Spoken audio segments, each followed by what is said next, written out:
Good morning. आज हम class 7 को एसएसटी का हिस्ट्री सब्जेक्ट का मैं फर्स्ट लेसन पढ़ा रही हूँ, जिसका नाम है tracing changes through a 1000 year, यानी हमारे हजारों लाखों वर्ष पहले क्या था और आज क्या चेंज आया है। जैसे हम आज दिख रहे हैं, जैसे हम आज रहते हैं, खाते हैं, पीते हैं, क्या उस स्टाइल से उस हिसाब से पहले भी रहते थे? नहीं।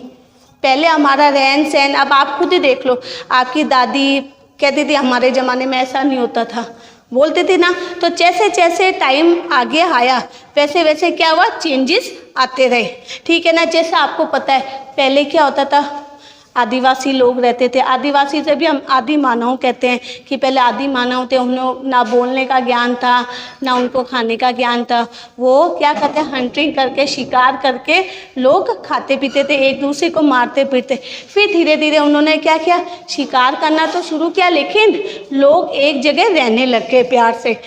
नदियों के किनारे रहने, उन्होंने देखा कि पानी से ये पेड़ उगता है, तो उन्होंने वहाँ खेती शुरू कर दी। खेती से उन्होंने देखा अनाज मिल रहा है, उसको पीस के खाने लग गए। इस तरह उन्होंने क्या किया, खेती करे। तो खेती करने के लिए उन्हें एक ही जगह रहना पड़ता था, तो वो एक जगह इकट्ठे रहने लगे, 5-10 घर बना के रहने। फिर धीरे धीरे उन्होंने क्या किया, कबीले बनाए, कबीलों से घर गांव बनाए, विलेज बने, और विलेज से बड़े बड़े किंगडम बन गए। और फिर उन्होंने धीरे धीरे चेंज हुआ। पहले लोग पानी कुएं से लाते थे, फिर धीरे धीरे क्या हुआ, नलकूप इनकी आविष्कार हो गए। तो अपन देखते हैं कि पहले लाखों करोड़ों, लाखों हजारों वर्ष पहले और अब में बहुत ज़्यादा फर्क आया है, ठीक है ना। और ये चेंजेस हम क्या करते हैं, जो मैप है, map show the change happen through out the year. जो मैप थे, मैप भी पहले अलग थे। मतलब क्या था कि पहले मैप हम अगर आज देखें तो आज क्या होगा, वर्ल्ड मैप देखते हैं तो ये है अपने इंडिया, ये पाकिस्तान है, ये चाइना है, ये श्रीलंका, अलग अलग है। पहले ऐसे नहीं था। पहले तो ये मगध है तो मगध का अलग अलग, जो कहते हैं ना राज्य, वो एक राज्य अपने आप को एक देश ही समझते थे उन्होंने। फिर धीरे धीरे वो सब मिलाकर एक कंट्री बनने लग गए।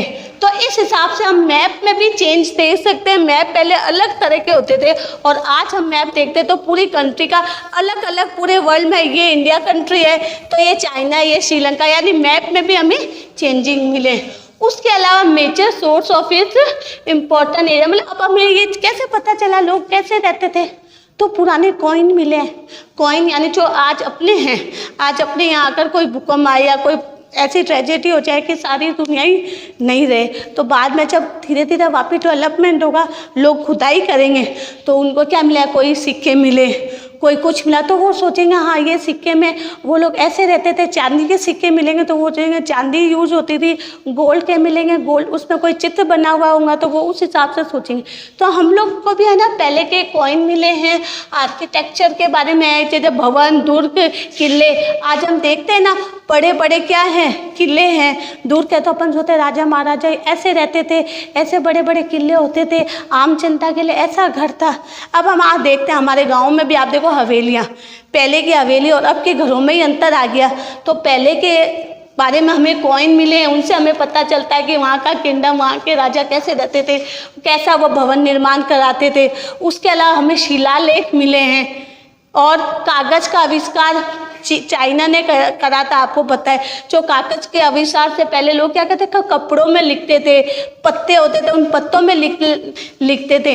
फिर धीरे धीरे जैसे कागज़ का आविष्कार हो गया तो लोग क्या, उस टाइम सस्ते दामों में कागज़ बनते थे शुरू में, तो लोगों ने जो पुराने उनको मिले अभिलेख पत्थरों पे या कपड़े पर, उन सबको वो उन्होंने क्या किया, कागज़ में लिखने लगे। लेकिन लिखने से क्या होता है, आप ही बताओ, आज आप ना अपने फ्रेंड की नोटबुक लेते हो और आप उनकी नोटबुक से नकल करते हो तो कई बार कई शब्द आप खा जाते हो, थोड़ी लैंग्वेज चेंज हो जाती है।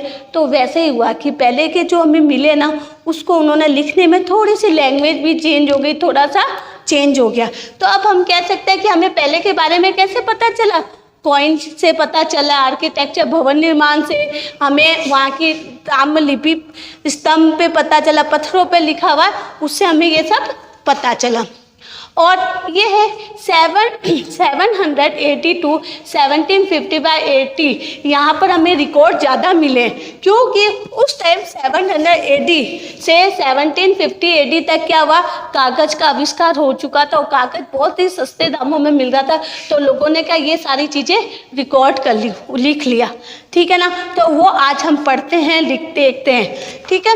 उसके अलावा क्या है, लोग ट्रैवलिंग करते थे ट्रेड के लिए, अब व्यापार के लिए तो जाते ही। आज भी हमारे देख लो, कोई फॉरेन रहता है, कोई आसाम रहता है, कोई कलकत्ता रहता है, उनका परिवार गांव में रह रहा है, तो क्या है, सब ट्रेड के लिए, बिजनेस के लिए जाते हैं। तो पहले भी लोग क्या करते थे, ट्रैवलिंग करते थे ट्रेड के लिए, नए नए कंट्री को ढूंढते थे। उसके अलावा वहाँ की संस्कृति सभ्यता को सीखते थे और खुद की सभ्यता संस्कृति वहाँ बताते थे। तो इस तरह क्या होता था, लोग धीरे धीरे एक दूसरे को पहचानने लगे और नई नई चीज़ सीखने लग गए, ठीक है। उसके अलावा उस टाइम राजपूत, मराठा, इंडिया की बात बता रही हूँ, उस टाइम राजपूत, मराठा, सिख और जाट, उन्होंने बहुत ज़्यादा अपनी क्या बोलते हैं पावर बढ़ा ली थी। कौन से? राजपूत थे, एक मराठा थे, एक सिख थे, एक जाट थे। उन्होंने क्या किया, अपनी इम्पोर्टेंस बढ़ा लिया, नहीं अपना पावर बहुत ज़्यादा ही बढ़ा लिया था। फिर उसके बाद जाति system develop based on their background. क्या होता था, जाति क्या था, आज पहले क्या होता था कि अगर कोई ब्राह्मण का लड़का है तो वही पढ़ाई लिखाई वाला काम करेगा, क्षत्रिय का है तो वही राजा महाराजा बनेगा या सैनिक बनेगा, ठीक है ना। वैश्य है तो वो बिजनेस करेगा, शूद्र है तो वो दूसरा काम करेगा। लेकिन आज ऐसा नहीं है। आज क्या है, अगर आज हम ब्राह्मण हैं, अगर हमारे में कैपेसिटी है तो हम टीचर भी बन सकते हैं, ऐसा कैपेसिटी है तो हम बिजनेस भी कर सकते हैं, ठीक है ना। तो आज क्या है, आज जो ये जात सिस्टम है उसका बैकग्राउंड के हिसाब से नहीं है। तो आज हम जिस हिसाब से मैंने आपको बताया है कि क्या क्या चेंज आए हैं पहले और अब में, ठीक है ना। तो ये चेंज क्या है, आज जाति प्रथा उस सिस्टम नहीं है, development base of their background, वैसा बैकग्राउंड नहीं है पहले जैसा। आज तो ब्राह्मण है तो वो चाहे पढ़ा भी सकता है, लिखा भी सकता है, डॉक्टर भी बन सकता है। लेकिन पहले क्या था, जाति बहुत ही ज़्यादा ही थी। अगर ब्राह्मण का लड़का है तो वो पढ़ाई लिखाई का ही काम करेगा, शूद्र का लड़का है तो वही करेगा, ठीक है ना। वैश्य की अगर उसने जन्म लिया है तो वो बिजनेस ही करेगा। लेकिन अब ये सिस्टम धीरे धीरे ख़त्म हो रहे। अब अपने अंदर अगर हिम्मत है, अगर आप कुछ भी बन सकते हो, कुछ भी पढ़ सकते हो। आज कास्ट का कोई भी इतनी अहमियत नहीं है जितनी पहले अहमियत होती थी। तो आज हमने क्या पढ़ा है, जो ट्रेसिंग चेंज थे, जो हजारों साल पहले जो चेंज आए, उस चेंज के बारे में मैंने बताया है कि हमें मैप में भी चेंज देखने को मिल रहा है। पहले मैप क्या, एक एक राज्य भी अपने आप को कंट्री मानता था, लेकिन आज कुछ राज्य मिलकर एक कंट्री बने हुए, ठीक है ना। फिर उसके बाद है और क्या होता था, पहले लोग जैसे है ना, पहले जैसे बाबर है, बाबर हिंदुस्तान किसको कहता था, जब वो यहाँ आया तो यहाँ के लोगों को देखा तो वो उन लोगों को हिंदू बोलता था, यानी वहाँ से अपरिचित था तो उनको हिंदू बोलता था। तो वो हिंदू से क्या बन गया, हिंदुस्तान बन गया, ठीक है ना।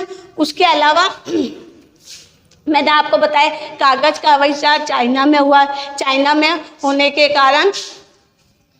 कारण रिकॉर्ड लिखने लग गए और लोग अब देखने लगे और ट्रैवलिंग करने लगे लोग अपने बिजनेस के लिए। उसके अलावा राजपूत, मराठा, सिख, जट, ये सब अपने इन्होंने क्या किया, इम्पोर्टेंट बना लिया अपनी, ये बहुत ही पावरफुल जाति के रूप में उभरे। उसके अलावा जाति सिस्टम था, वो पहले ना जाति के अनुसार होता था, लेकिन अब ऐसा नहीं है। अब तो जो भी जाति का हो, अगर उसमें अपनी खुद की अहमियत है तो वो कुछ भी कर सकता है। तो ये जो 7th का चैप्टर अभी पूरा नहीं हुआ है, ठीक है ना, इसका स्क्रीनशॉट ले लेना, या तो ये बुक का है, इसके आगे मैं करवाऊंगी, ठीक है। फिर उसके बाद पूरा चैप्टर होने के बाद ही क्वेश्चन आंसर कराऊंगी। तो ये आप मेन पॉइंट है वो आप लिख लेना, ठीक है। Okay, thank you.